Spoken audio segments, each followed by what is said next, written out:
आप देख रहे हैं खबर फास्ट और मैं हूं आपके साथ शगुन। कानपुर के कुख्यात गैंगस्टर विकास दुबे के खात्मे के बाद अब सबके मन में बहुत सारे सवाल हैं। सवाल ये है कि आखिर विकास अब तक किन किन के संपर्क में रहा, किन किन सफेद फेशों का हाथ जो है वो विकास की ओर बढ़ता रहा और ईडी की जांच चल रही है। जैसे जैसे जांच आगे बढ़ेगी वैसे वैसे नए खुलासे यहां पर होंगे। विकास ने कब तक जो कुछ भी किया है अब तक वो बिना किसी के संरक्षण के अब नहीं किया जा सकता था और जांच एजेंसियां नहीं पता लगा पा रही कि अब तक किसके संरक्षण में वो था। और वहीं पर यह पता लगाना बेहद ही मुश्किल है कि आखिर जो जुर्म उसने किए उसमें कौन कौन उसका साथी रहा। आज इसी सवाल पर हम चर्चा करेंगे कि आखिर विकास की जांच में किस किस तक आंच जो है वो आएगी। तो आपको बता दें कि विकास दुबे यूपी का गैंगस्टर जिसको मुठभेड़ में मार गिराया गया है, ढेर कर दिया गया है यूपी पुलिस की तरफ से। उज्जैन से उसे गिरफ्तार किया गया था और बहुत सारे आपराधिक मामले जो हैं विकास दुबे पर दर्ज थे। इसी के दौरान 8 पुलिस कर्मचारियों की हत्या का आरोप विकास दुबे पर लगा हुआ था।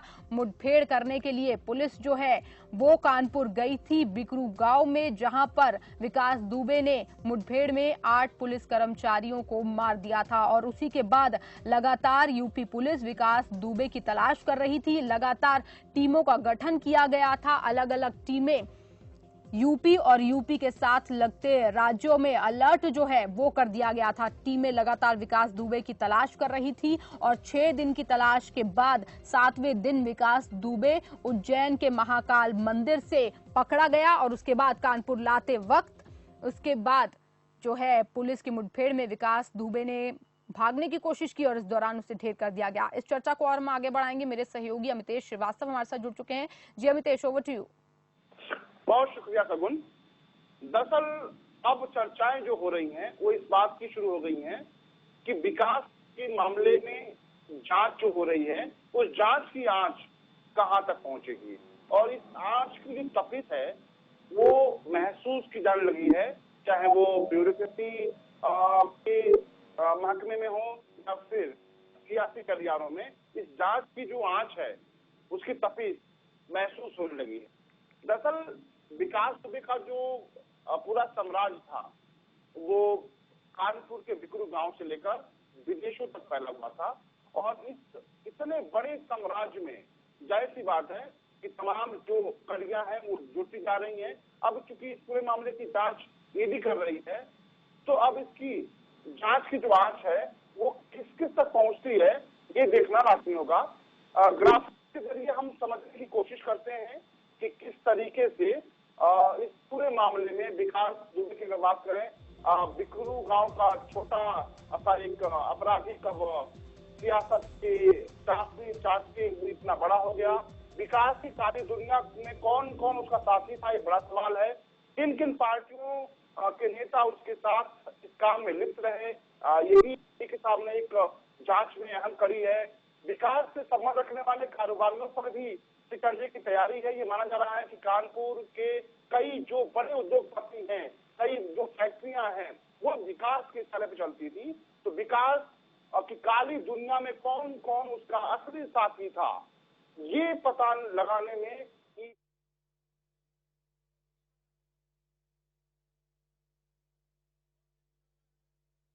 कि विकास से संबंध रखने वाले कारोबारी हो, राजनेता हो या यूं अफसर, सभी में हरकम देखा जा रहा है। लेकिन बड़ा सवाल यही है कि आखिर विकास की पूरे काली दुनिया की जब जांच हो रही है तो उसकी आंच कहां तक पहुंचेगी, किस किस तक पहुंचेगी, इसी मुद्दे पे आज हम बात कर रहे हैं। हमारे साथ इस वक्त इस चर्चा में सूर्य प्रताप सिंह जी हैं, जुड़े हुए लखनऊ से लाइव जुड़ रहे हैं। हमारे साथ सीनियर आयुष अधिकारी रहे हैं और बहुत बेबाकी से बोलते हैं। कपिल श्रीवास्तव जी हैं, समाजवादी पार्टी के प्रवक्ता हैं, वो इस वक्त हमारे साथ इस चर्चा में शामिल हो रहे हैं। आप सभी का स्वागत है। तमाम और मेहमानों से हम बातचीत करेंगे, लेकिन सबसे पहले सूर्य प्रताप सिंह साहब, अब विकास के मामले की जो जांच है ईडी जांच कर रही है, सवाल यही उठ रहा है जो आप सवाल बहुत पहले से उठाते रहे हैं, इस मामले की जांच कि किस किस तक आंच पहुंचेगी ये अपने आप में एक बड़ा सवाल है।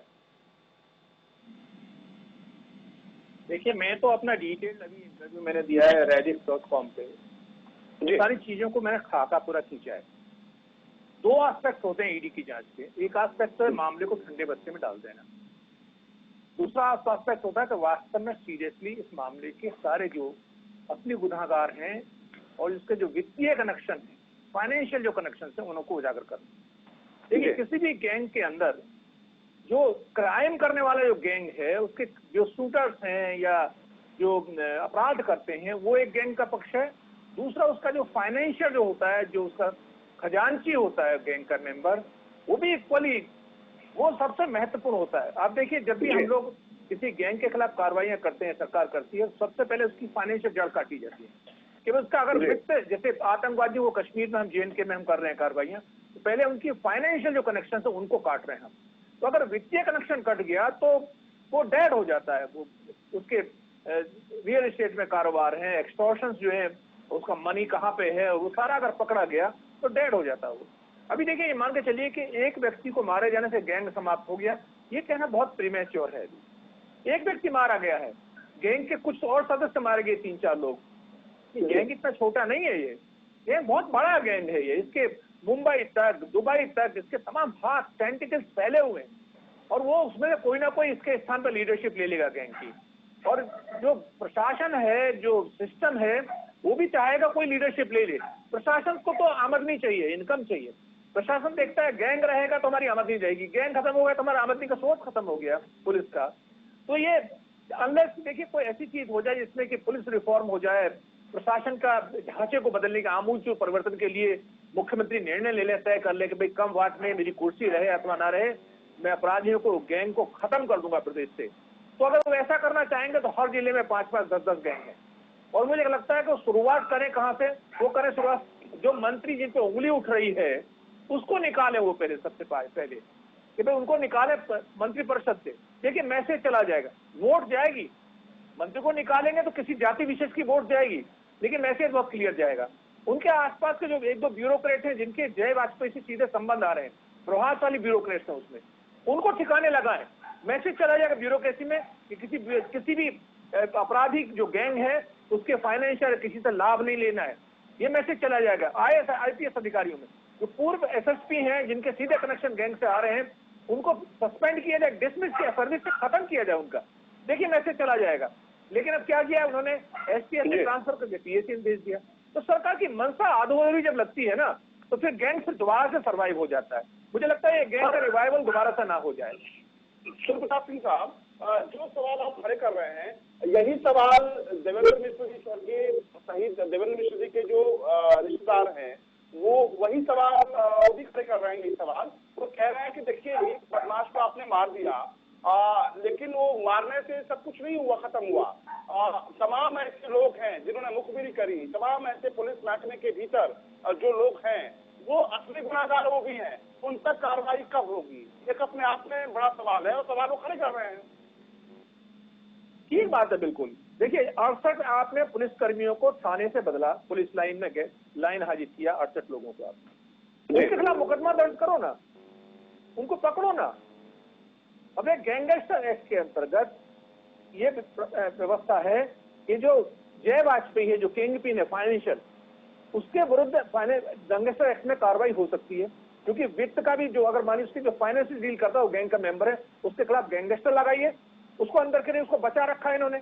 अभी केस भी दर्ज नहीं किया उसके खिलाफ, उनकी तीनों गाड़ियां खड़ी हैं, केस दर्ज नहीं किया। मैसेज मिस सिग्नल जा रहे हैं, लोग कह रहे हैं कुछ ब्यूरोक्रेट्स उसको बचा रहे हैं, वो नहीं चाहते मुकदमा दर्ज हो गया। मुकदमा भी दर्ज हो तो छोटी मोटी धाराओं में हो जाए, वो गैंगस्टर एक्ट का केस है। अगर सरकार को वास्तव में कार्रवाई करनी है और मैसेज देना, इकबाल को कायम करना, पुनर्स्थापित करना इकबाल को, क्योंकि सरकार का इकबाल 0 है।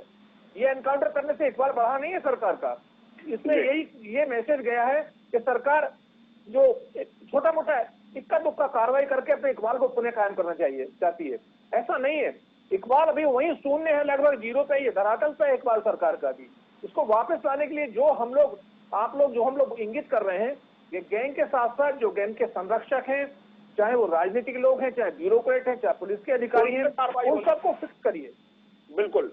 कपिल श्रीवास्तव जी हमारे साथ जुड़े हुए हैं, समाजवादी पार्टी के प्रवक्ता हैं। चूंकि आपको इस चर्चा में शामिल करने के पीछे एक मकसद यह भी है कपिल जी, क्योंकि आपके जो राष्ट्रीय अध्यक्ष अखिलेश यादव जी वो भी कह रहे हैं कि विकास दुबे के साथ किस किस से संबंध था वो सीडीआर निकलवाई जाए, किस किस के संपर्क में था और किन किन नेताओं किन किन अधिकारियों का संरक्षण उसको प्राप्त था, उस पर कार्रवाई होनी चाहिए। सिर्फ इनकाउंटर से काम नहीं चलेगा। कपिल जी। अमितेश जी एकदम बिल्कुल सही बात है।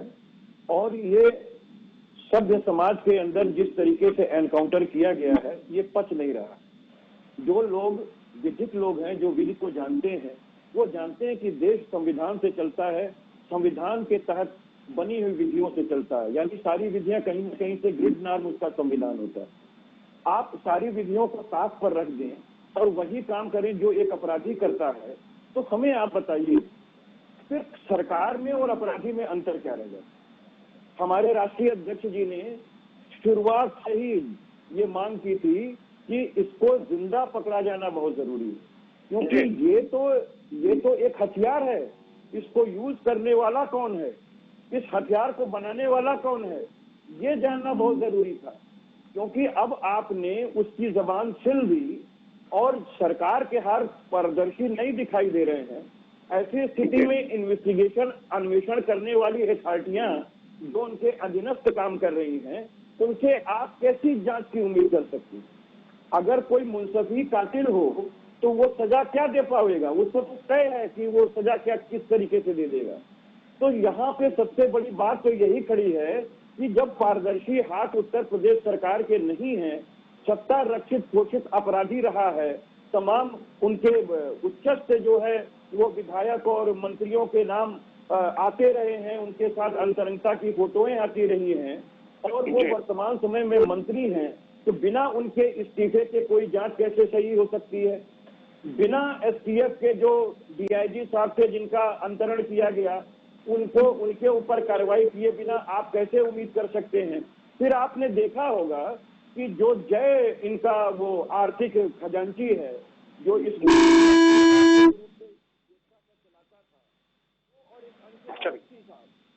कुछ तकनीकी दिक्कतें आ रही हैं।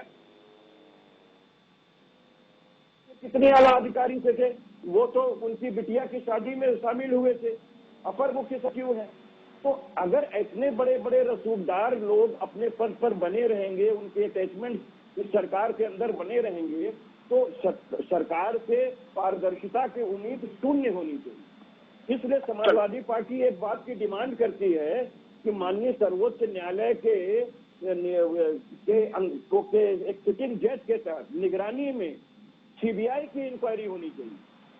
चलिए, और समाजवादी पार्टी ये मांग करती है कि पूरे मामले की सीबीआई जांच होनी चाहिए। सुप्रकाश सिंह साहब, अगर हम विकास दुबे के काले चिट्ठी को देखें तो ऐसा तो नहीं कि एक दो दिन में या 4 दिन में 10 दिन में इतना बड़ा उसने काला साम्राज्य बनाया, बिक्रू गांव से निकलकर अब विदेशों में उसने जो काली कमाई के बलबूते एक अपना साम्राज्य स्थापित किया।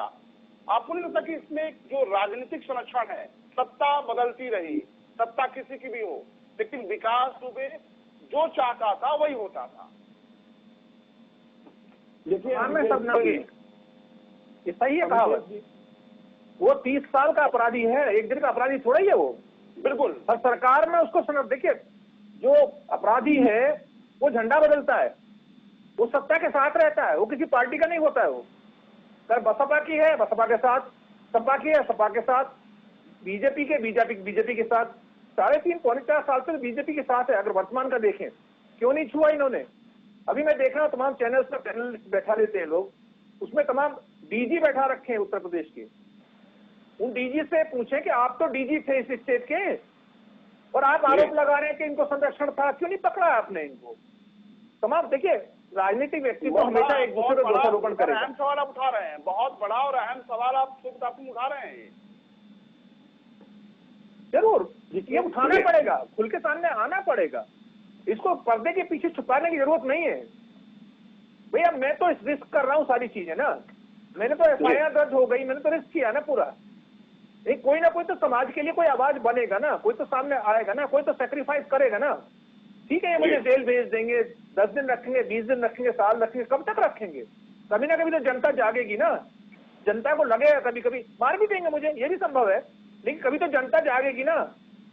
इस सरकार तो एनकाउंटर की सरकार है ना, ये तो किसी का भी एनकाउंटर करा सकती है। तो ये तो निर्दोषों का एनकाउंटर भी करा रही है। इससे कोई भरोसा थोड़ी सरकार पे। वास्तव में सच में ये सरकार जो दोषी है उन्हीं को करा रहे हैं। 886 लोग हैं। देखिए 5000 एनकाउंटर हुए हैं, कल मैंने रिपोर्ट मंगाई थी। 5000 में से आपने 886 जो हिस्ट्री सीटर हैं उनको भी नहीं एनकाउंटर कर पाए आप। उनमें से केवल 96 का एनकाउंटर हुआ है। और जो हिस्ट्री सीटर हैं, जो लिस्ट बनाई गई टॉप 10 की लिस्ट में 60 होते हैं अपराधी जो प्रदेश के। उन 60 में भी ये विकास दुबे का नाम नहीं था कहीं। तो ये सब लिस्ट भी जो बनाई जा रही है वो भी फर्जी लिस्ट है। उसमें अपने जो अपराधी हैं, जो सत्ता पक्ष के अपराधी हैं, उनको बचा लिया, जो विरोध पक्ष के अपराधी हैं उनको लिस्ट में डाल दिया। ये अगर ये होगा, नॉन पार्टीजन एटीट्यूड जब तक नहीं आएगा, जो जब निष्पक्ष जिससे कार्रवाई नहीं होगी, तो अपराधी खत्म नहीं होगा। अपराधी इस प्रदेश में पहले भी था, अपराधी आज भी है, और अगर निष्पक्ष कार्रवाई नहीं होगी तो कल भी रहेगा, और हर सत्ता का संरक्षण मिलेगा उसको। बहुत बड़ा सवाल है कि अगर निष्पक्ष कार्रवाई नहीं होती है तो अपराधी आज भी है, कल भी रहेगा। बहुत बड़ा सवाल उठाया आपने। केपी मलिक साहब हैं, वरिष्ठ पत्रकार, इस वक्त हमको ज्वाइन कर रहे हैं। बहुत स्वागत है केपी मलिक साहब आपका खबर फास्ट में। धन्यवाद धन्यवाद। केपी मलिक साहब, सवाल वही है कि अब ईडी जांच कर रही है विकास दुबे मसले पर। आपको क्या लगता है कि अगर जांच की जो आंच है किन तक पहुंच सकती है और किस तरह की कार्रवाई हो ताकि एक नजीर बन सके? देखिए, मैं आपको बताना चाहता हूं कि ये जिस तरह की कार्रवाई पहले दिन से हो रही है, इसमें सिर्फ लीपापोती के अलावा कोई चीज नहीं है। मैं थोड़ा सा पूरा IAS सूर्य प्रताप सिंह जी को बताया हूँ क्योंकि मैं अभी जुड़ा हूँ। आप पहले दिन से अगर देखोगे, चाहे उसके घर की तोड़फोड़ का मामला हो, चाहे उसके बाद उसके आत्मसमर्पण का मामला हो, और चाहे कल उसके एनकाउंटर का मामला हो, तो आप देखेंगे कि नाटकीय सब कुछ लगता है। जब सारी चीजें नाटकीय हो रही हैं तो जो जांच हो रही है वो भी नाटकीय ही होगी। सूर्य प्रताप जी ने बहुत अच्छा कहा कि जो अभी इन्होंने हिस्ट्री सीटर की लिस्ट जारी की थी उसमें तो विकास दुबे का नाम नहीं था, उसमें तो दूसरे लोगों का नाम था। तो इसमें सीधा सीधा सवाल ये है कि जो सत्ता पक्ष है, जो सत्ता दल है, उसके भी कुछ न कुछ लोग या पुलिस के अधिकारी या सरकार में जो लोग आज बैठे हैं उनका कोई न कोई संरक्षण उसको प्राप्त है, इसीलिए वो यहाँ तक बढ़ गया।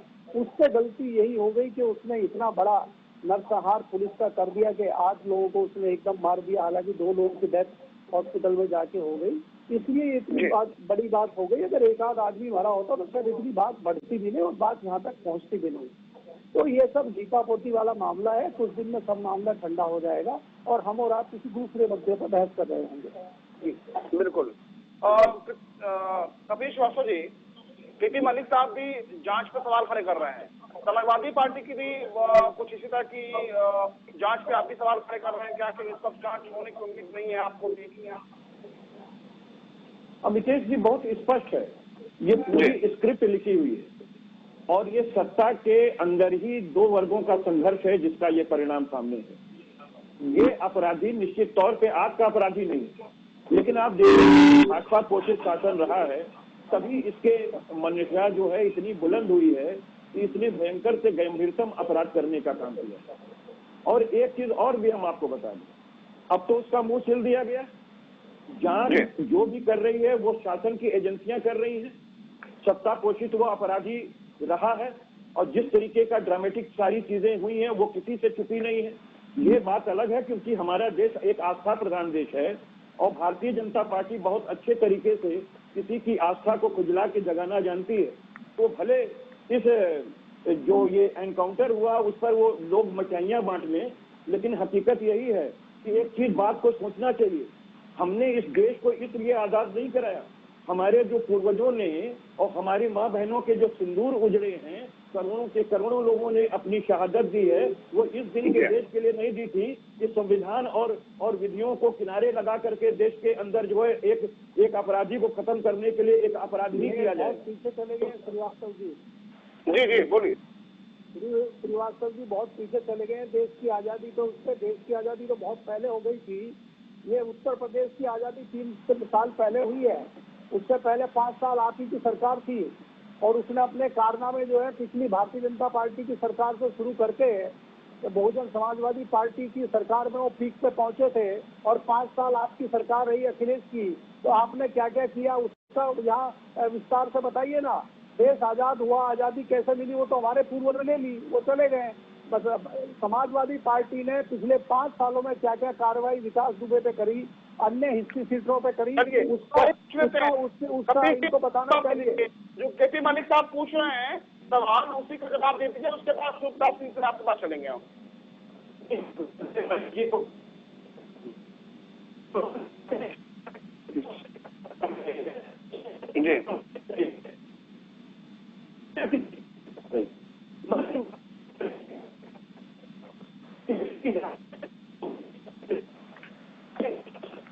कुछ तकनीकी दिक्कतें आ रही हैं कपीश जी, कुछ तकनीकी दिक्कतें आपके साथ आ रही हैं, दोबारा आपके पास लौटेंगे। सूर्य प्रताप सिंह साहब के पास चलते हैं। सूर्य प्रताप सिंह साहब, अभी जो सूत्रों के हवाले से जो हमारे सूत्र बता रहे हैं वो ये बता रहे हैं कि जब विकास दुबे को लेकर पुलिस की टीम कानपुर आ रही थी, इस दरमियान जो बातचीत हुई, जो पूछताछ हुई, इसमें उसने 50 से ज्यादा अफसरों के नाम लिए। तमाम उसमें सीनियर आईपीएस अधिकारी हैं, तमाम आईएएस अधिकारी हैं, और उसने बताया बहुत बेफिक्र होकर कि किस तरीके से उसके जो रिश्ते हैं इन तमाम अधिकारियों से हैं। उन तमाम रिश्तों की जिक्र भी विकास दुबे ने उन पुलिस अधिकारियों के साथ की। ऐसे में आपको लगता है कि जो जांच का जो दायरा है उसमें इन सभी अधिकारियों, इन सभी आईपीएस अधिकारियों, इन सभी पुलिस अधिकारियों, सभी आईएएस अधिकारियों, सभी नेताओं को शामिल करना होगा? देखिए, एक तो जो उसने बताया कार में आते हुए सिपाहियों को, वो सामने कैसे आएगा? जब तक सिपाही मुक्त नहीं होंगे, वो तो बंधन में है ना, व्यवस्था के बंधन में है ना। वो सच थोड़ी बताएंगे, क्या बता रहे हैं? उसमें सेलेक्टिव लोगों का नाम रिलीज कर दिया जाएगा, जिनका नहीं करना, जो प्रभावशाली उनको रोक लिया जाएगा। अगर वो नाम आ जाते हैं 50-40, उसने तो ये भी बताया है कि किसी एक बड़े अधिकारी का फार्म हाउस बना रहा था। वो बड़ा अधिकारी कौन है? सब जानते हैं कौन है बड़ा अधिकारी।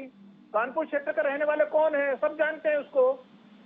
इस सरकार में प्रभावशाली है, सत्ता के नजदीक है, सब जानते हैं, लेकिन कोई बोलेगा नहीं, कोई अखबार वाला बोलने को तैयार नहीं है, कोई जो मीडिया है, मेन स्ट्रीम मीडिया है, वो बोलने को तैयार नहीं है। तो सारे जो नाम निकल के आएंगे तो खाता सामने आएगा। मैं ये कह रहा हूँ कि छुपने वाला इसलिए नहीं है, ये सिपाही अगर छुपा भी ले, अरे एक विकास दुबे तो मरा है, अभी उसकी पत्नी है, उसका भाई है, उसके बच्चे हैं, उसके मामा के लड़के हैं, उनके सबको पता है ना राज, किस किस कौन कौन फार्म हाउस पे काम करने जाता था, कौन चलाता था जेसीबी वहां पे, कौन कौन नेताओं के वो जाता था, पत्नी को नहीं बताता होगा क्या? वो सब खोलेंगे राज धीमे धीमे, और हम आप ही खोलेंगे, इंटरव्यू लिए जाएंगे उनके, छुपना नहीं है। कोशिश बहुत होगी। आज भी जो ब्यूरोक्रेट्स हैं, जो पुलिस ऑफिसर्स हैं, पसीना छूटे हुए हैं, उनके पसीने छूट रहे, नींदें नहीं आ रही है रात में। और उस दिन बड़े खुशी मनाई थी जिस दिन ये मारा गया, जिस दिन पकड़ा गया था तो नींदें उड़ गई थी लोगों की, जिस दिन मारा गया तो बड़े खुश हुए। मरवाया है ना उसको, ये तो एक्स्ट्रा जुडिशियल किलिंग है ना, सभी को पता है कुछ छुपा हुआ है, तो ये ओपन सीक्रेट है, सबको जानकारी में है कि किस तरीके से गाड़ी पलटी, कितने सलीके से कि जैसे उससे खरोच भी ना आ जाए, किस तरीके से पलट गई गाड़ी। और ये सब चीजें देखने, देखो जो मैंने भी अपने ट्विटर पे लिखा है, जिलाधिकारी नैनीताल था, कि जो असली एनकाउंटर होता है कितना भयावह होता है। उस एनकाउंटर में सीओ मारा गया था, 10 कांस्टेबल मारे गए थे, उसमें गाड़ी उड़ाई गई थी उसके अंदर, बहुत भयावह होता है। ऐसे नहीं होता एनकाउंटर जो इन्होंने कर दिया। ये सब स्टेज मैनेज जो चीजें हैं, ये कॉस्मेटिक पुलिसिंग है, ये रियल पुलिसिंग नहीं है, ये शॉर्टकट है। आप रूल ऑफ लॉ को डिफाई कर रहे हैं, आप व्यवस्था को खराब कर रहे हैं। ये आज इन पे ही रिकॉइल करेगी। जो लोग मरवा रहे हैं आज, जो ये एनकाउंटर करके सोच रहे हैं कि हम लोगों को मार का इकबाल कायम कर रहे हैं, इन्हीं के ऊपर वापस आएगा। ये देखते रहिए आप, ये पुलिस जिसका आप जो कानून को हाथ में ले रही है, जो न्यायालय खुद बना दिया आपने, वो कल को इन्हीं पे भारी पड़ेगी। अब देखते रहिए। एक बात और कहना चाहता हूं आपकी अनुमति से, भूल जाऊंगा फिर मैं। ये याद रखिए, ये अपराधी वोट बैंक है, ये अपराधी जातियों का प्रतिनिधित्व करते हैं, इसलिए इनको सब सत्ता के विरोधी जितने भी जो भी पॉलिटिकल पार्टी पालती है, क्यों पालती है इनको? ये जातियों के जो रॉबिन हुड हैं। ये विकास दुबे जो मरा है, ये एक पंडित दुबे मरा है, पंडित लिखता था अपने आप को। सब उस क्षेत्र के अंदर एक जाति विशेष का वो वोट बैंक था, वो बाहुबली था, वो वोट दिलवाता था, इसलिए मैं तो देती थी ना पार्टियां, इसलिए संरक्षण देती थी ना। बिल्कुल बिल्कुल। कपीश जी, बहुत संक्षेप में जिस तरह के सवाल खड़े किए हैं सूर्य प्रताप सिंह साहब ने, आपको लगता है कि तमाम जो कार्रवाइयां हो रही है, जांच की बात की जा रही है, ये किसी मुकाम तक पहुंचेगी? देखिए, सबसे पहली चीज यही है कि जब सत्ता पोषित अपराधी रहा है और उसी सत्ता के हाथ जिस तरीके से ये क्रोनोलॉजी आप शुरू से लेके अंत तक देख रहे हैं, इससे यह कहना कि पारदर्शिता के साथ जांच होगी, ये बहुत कठिन काम है। पूर्व आईएएस सूर्य प्रताप सिंह जी को का मैं अभिनंदन करना चाहूंगा कि वाकई अगर इनके जैसे दिलेर इंसान अगर हमारे प्रशासनिक अधिकारियों के हो जाएं, क्योंकि अब तो ये पूर्व हो गए, इन्होंने निश्चित अच्छे काम किए होंगे। लेकिन मैं एक बात ये कहना चाहता हूं कि बिल्कुल वो सत्य बात कह रहे हैं और वो जो भी कह रहे हैं अक्षरशः सही है। एक चीज और मैं मलिक साहब को जोड़ करके कहना चाहूंगा, उन्होंने सत्ता के विरुद्ध जो भी प्रश्न किए हैं बहुत समयोचित है और बहुत सही है। समाजवादी पार्टी की ने भी सत्ता रही है और उसके काल में भी ये रहे हैं। लेकिन मैं सिर्फ एक बात का निवेदन करना चाहता हूं कि ऐसे गैंगस्टर हर जिले में 1-2 नहीं 50-50 हैं जिनकी लिस्ट बनी है और तमाम चीजें कार्रवाई हुई हैं। मैं सिर्फ उसका जवाब एक आंकड़े से दे सकता हूं। हम ये नहीं कह सकते कि कोई सरकार आकर के पूरी तरीके से अपराध को समाप्त कर देगी, लेकिन कार्य करते हुए दिखना चाहिए। मैं इसलिए कह रहा हूं कि 2017 से लेकर के 2020 के बीच में जो एनसीआरबी के आंकड़े बढ़े हैं, जिस तरीके से गंभीर धाराओं के बढ़े हैं, वो कहीं भी हमारी सत्ता से में के अंदर इस तरीके के नहीं थे। 30 से 40% बढ़े हैं।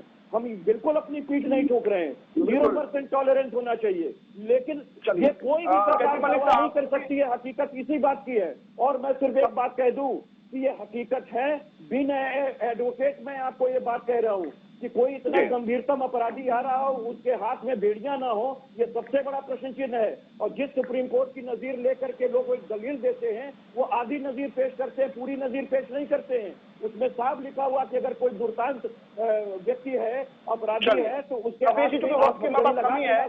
केपी मलिक साहब, बहुत संक्षेप में, वक्त की हमारे पास कमी है।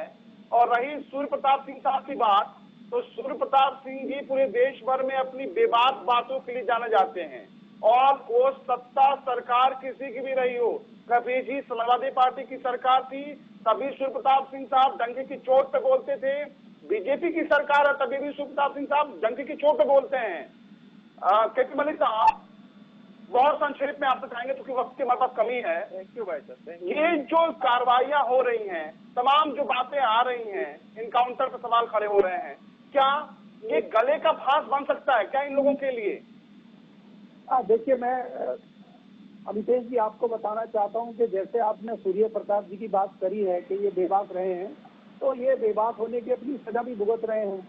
चाहे वो समाजवादी पार्टी की बात हो, चाहे वो सत्ता दल भारतीय जनता पार्टी की बात हो, तो वो अपना भुगत रहे हैं सूर्य प्रताप जी अगर ये बोल रहे हैं तो।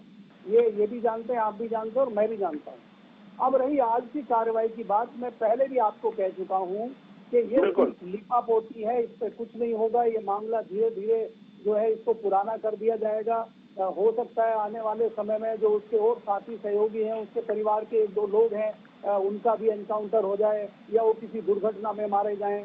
ये चलता रहता है। उत्तर प्रदेश में कई सारे इस तरह के लोग हैं। अभी कपीश जी ने स्वीकार भी किया है कि हर जिले में हिस्ट्री सीटर हैं। उत्तर प्रदेश में इस तरह की चीजों को खत्म करना नामुमकिन है। जी चलिए, केपी मलिक साहब आपका बहुत शुक्रिया, प्रताप सिंह साहब आपका बहुत शुक्रिया, कपीश श्रीवास्तव जी हाथ जोड़े आपका बहुत शुक्रिया।